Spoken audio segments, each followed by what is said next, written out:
Đại nắng gà sầu du lòng đỡ bộ chỉ sầu ít khó nửa trái tao tia luôn nâng rong rong nhon đời yêu xưa sợ đời yêu lo dân loạn tụi nàng mua mà nữ dân qua chờ luôn nâng rong rau tư như to nữ yêu chỉ lo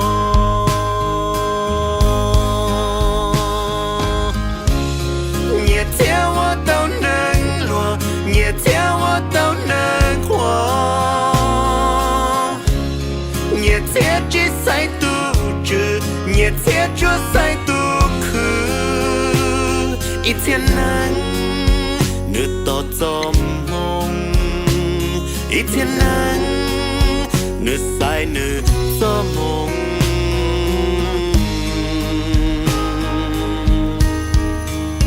tụ mua mà bự chỉ tao tụ nàng plua mà bự chỉ tao đợt có đánh đỡ gà bên du lo nụ từ mà sau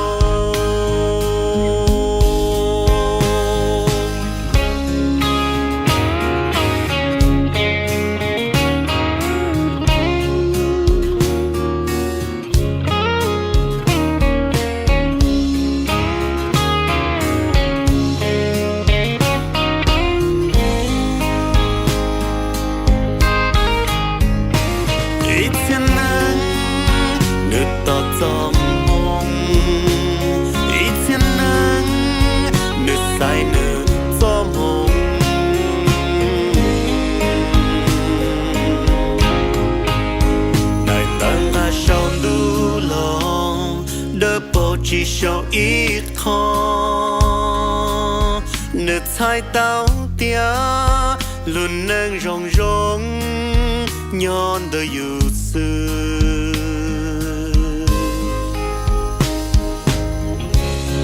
nhẹ theo hoa tao nâng lùa nhẹ theo hoa tao nâng hoa nhẹ theo chỉ sai tu trừ nhẹ theo chúa sai tu khứ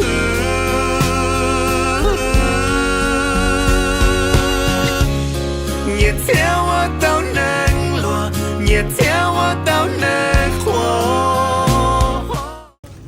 Hi, how you guys? My name is Ava, and I just want to thank my grandma and grandpa for giving me everything that I didn't have before. And I want to I appreciate everyone that has came today, so thank you guys.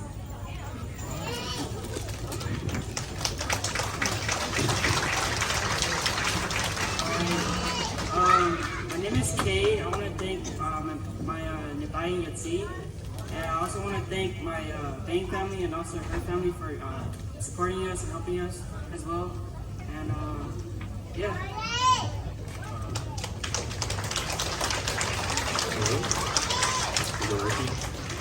Okay, I just want to clarify something that's on the paper. My name isn't Jason, it's Justin. So yeah, I mean you guys can still call me Jason, but I want to thank my grandparents from the Vang side and the her side for supporting us, and everyone here too. I just want to thank you guys for coming. And I graduated in 2020 from Johnson, and as of right now, I'm going for my associate's degree.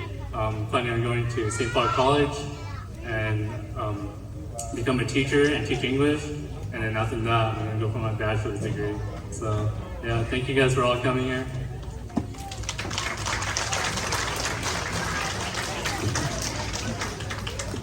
My name is Peter. I want to thank everyone for having your time to come today.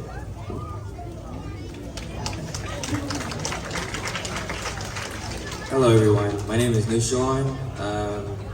I graduated in 2019, but I'm doing my National Guard right now, and I'm 4 years through, so that's all I can say. And then thank you for my parents for helping me and pushing me through high school. Hi everyone, my name is Kayla. I just want to say thank you to Mom and Dad and my dad for being here. without you guys, we wouldn't feel your support. You guys are, you know. Thank you everybody for coming as well. Without you guys, we wouldn't be able to celebrate this day.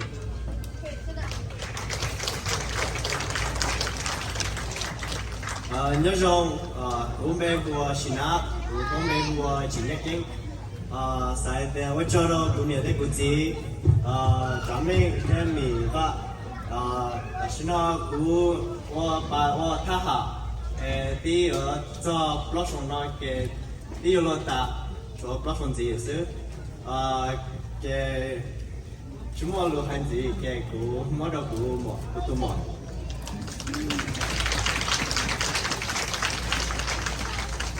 Hi, my name is Hu Plig Khi.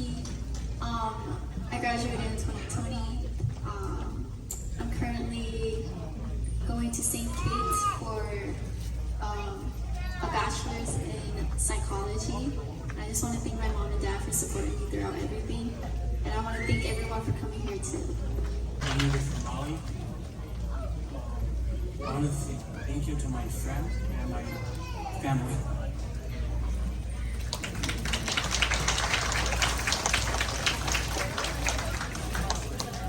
Hi, my name is Chinu, and I just want to say thank you to my family and my brothers and siblings. And I'm currently going to North Hennepin, and I'm going to get my associate's degree there. And so, yeah, thanks everybody for coming.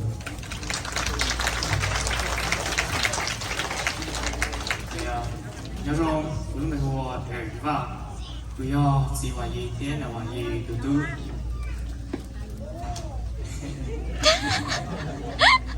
thì xã hội họ hỗ trợ cho người thế thì cần mua thì là đầu tư lúc đó thế phát triển phát của thì trong nó cần tới thì high school thì mong college prep academy thì của lúc học thì giờ thì đây là một cái foundation thì Century College mình cần cho khi thế thì gì hỗ trợ. Hello everyone, my name is Helena Bay. We are double associates in applied associate in science for radiologic technology at Century College. Or Google song by Paco Patana J. Homo. Hai cho cái lũ học kia người trẻ hơn or của chúng mình khởi động nhiệt tới chia bát sang là của nên một trâu lại yang thế. Chỉ đang lên đó thọ hai của trâu đâu của nhà của chị thế của cho nó mua ở được trình bát sang là của cho cái cần tàu cần tới. Chỉ đang lên đó thọ hai của trâu đâu cho nhà chị của trình. Ba những điều kiện trong xe đó bây giờ tuân giải phò ở cái địa tại trong nó ở trong. I'm IC, and I just want to thank everybody for coming. Just to recap what everybody said.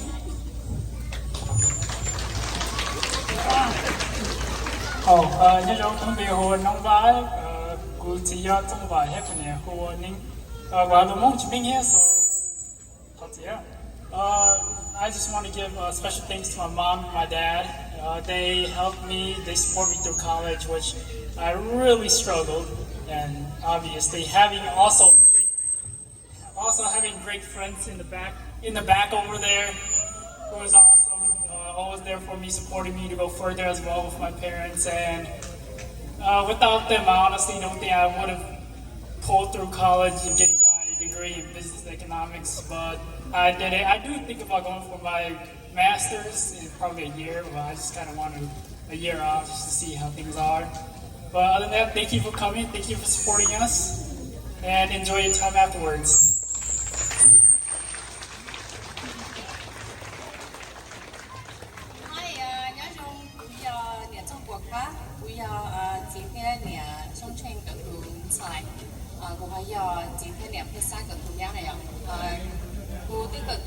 Masters, Masters of Health Administration in Healthcare and Informatics.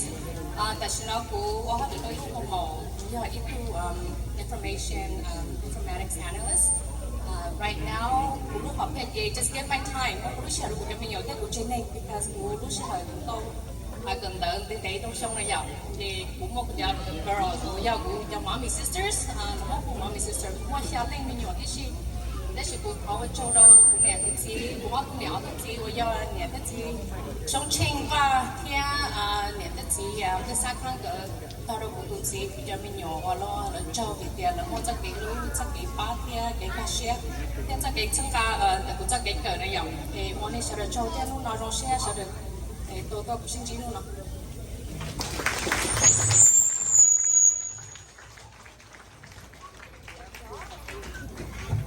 Hi, my name is Sandra Vang. I graduated last year from Patrick Henry, class of 2021.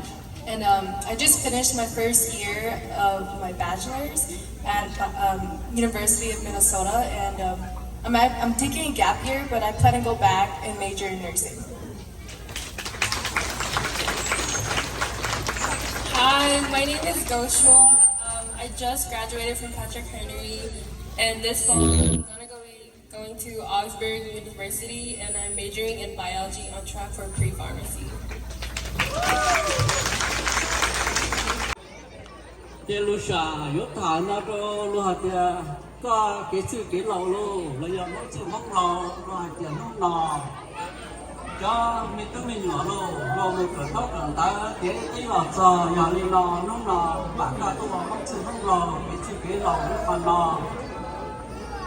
một con như là một thế giả thì giả chi rong nó hay thế các món gì như chúng ta không muốn ta lại nhà không muốn giết không muốn ta đòi đi đâu cho nó tệ nó tự nó cố đầu luôn luôn hay thế mua là mua thế nếu mà có cho mình ta là tôi gặp họ cái tầng rồi cầm tôi chuyển xe cái việc đó là chế cũng cần sát tận lò nếu mà có giờ lúc sau giờ có lúc mình cũng mà lúc mình ăn cũng ăn của là đấy mà đó luôn, sao cho mình tụi mình nhổ tên nhở tên gì tên mình cái mình nông rồi hai tía, tên mình tụi mình nhổ mình cần tới tía là cho, giờ đi nông lấy cũng mua cái món nông là cái mình chụp đuôi chụp lâu. Oli giờ, Oli nó cho mình nhỏ, có chuyện kinh chập là nên cần đâu nên pi bù thầu nên mua chi xíu.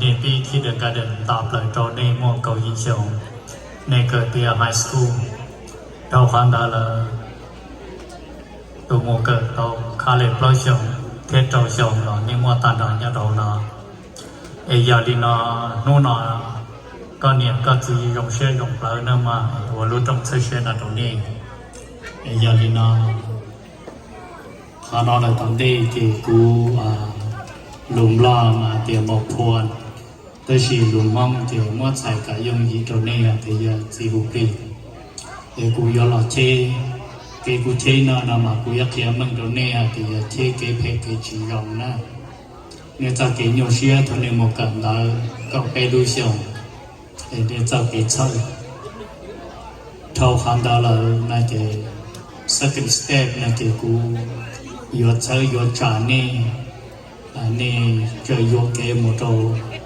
khó tư là sự bận tới khi cụ giờ chơi vô trả nên đó là trò và trò chế lưu trong hôm nay giờ có niệm các gì ba trò con để giờ chơi nên đó là trò lưu trong là trò hậu lưu trong chơi xia để khả năng cụ mất sai các món măng nên là trò nên để mình mua trò khả nên lo là trò để mình có ý nó tê gấu phần dạng nên cụ bao phần dạng nên chịu bao thì nên cái gì ở đây chỉ nên chỉ khả năng giờ nên nó ấy giờ đi nào chỗ gì nào muốn nói chế này cho tệ là được nào thì cú giờ mong chữ mong lầu chỗ tiền nô nó cú chỉ là cú nó cú cho chén hồ qua tê bỏ trâu chậu chén hồ lo lồng tua cú giờ chỉ năng chỉ dạy chỗ tiền cho mình tu mình xài rồi nó nè thiết chỉ hú này đi và chế thiết tàn cho là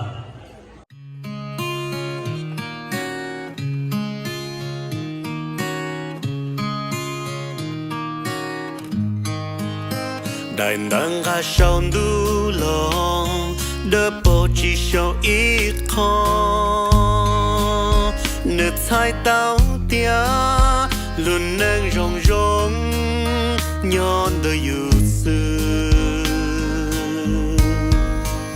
sợ đời yêu lo dân lo tụi nàng mua mà nơi dân qua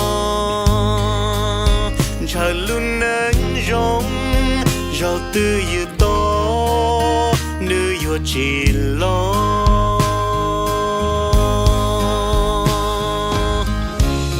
nhiệt theo我都能落nhiệt theo我都能活nhiệt theo chỉ sai tu trừ nhiệt theo chúa sai tu khứ ít thiên năng nữ to gió mông ít thiên năng nữ sai nữ gió mông